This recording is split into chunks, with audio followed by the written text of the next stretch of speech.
You've got Leonardo Dicaprio and Tom Hanks in a Steven Spielberg movie. Come on, people, did you really think this movie was going to flop? Catch Me If You Can tells the true story of Frank Abagnale Jr, who before his 19th birthday successfully conned millions of dollars worth of checks as a Pan Am pilot, doctor and legal prosecutor. An FBI agent named Carl Hanratty makes it his mission to put him behind bars. But Frank not only eludes capture, but revels in the pursuit.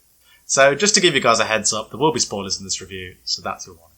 A quick reminder that if you enjoy my reviews, hit the like and subscribe buttons, and be sure to hit the notification bell to keep up to date with the latest content.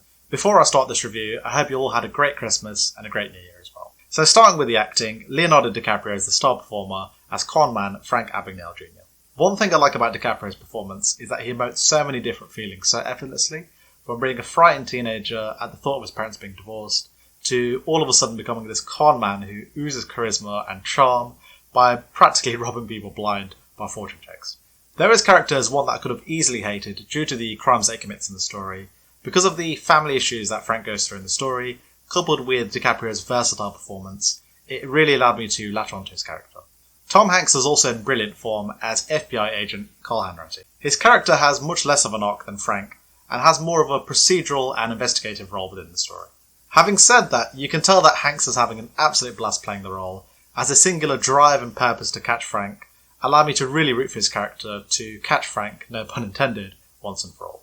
The story, much like Spielberg's films throughout his career, play on the themes of father figures and family. But in the tradition of the best movie directors, these themes never come across as forced or contrived to the audience, as it always plays out organically within the story. With Spielberg's previous efforts, namely AI and Minority Report being more sombre in tone, Catch Me If You Can feels like a return to the breezy and entertaining fare that we're used to seeing from him, that he churned out consistently during the 70s and 80s. Right from the opening credits, which you can tell is clearly paying homage to movies such as The Pink Panther from the 1960s, along with the jazzy score from John Williams, and the cool silhouette drawings during this opening credit sequence, you can tell the tone is immediately set in terms of the light and breezy feel that the movie will have pretty much throughout the entirety of its runtime. Much like the opening credits, the movie moves along at a nice pace, as Spielberg doesn't dwell too long on Frank's criminal escapades, which basically ensures that the movie doesn't become too repetitive for the audience.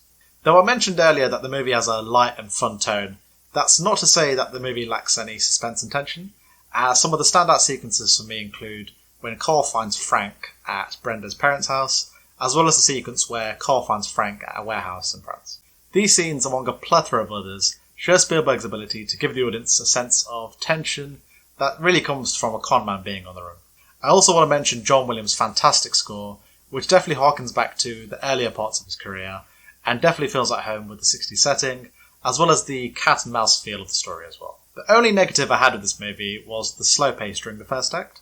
I appreciate that Spielberg is establishing the emotional conflict between Frank and his parents, as well as the conman aspect of his character as well, but it felt like he was hammering home the points with regards to Frank and his parents a little too much for my liking during this opening segment, and for me it really sort of dampens the experience during that first 80 minutes of the movie. So overall, I really enjoyed Catch Me If You Can, as it's a fun and entertaining movie that never forgets the emotional pull of Frank's character, as I'm going to give it a 9 out of 10. So I now hand it over to you guys, as I want to hear whether or not you enjoyed Catch Me If You Can, and where would you rank this movie in Steven Spielberg's filmography, so I'd love to hear your thoughts in the comment section below. Thank you guys as always for watching, and as always, I'll see you on the next one.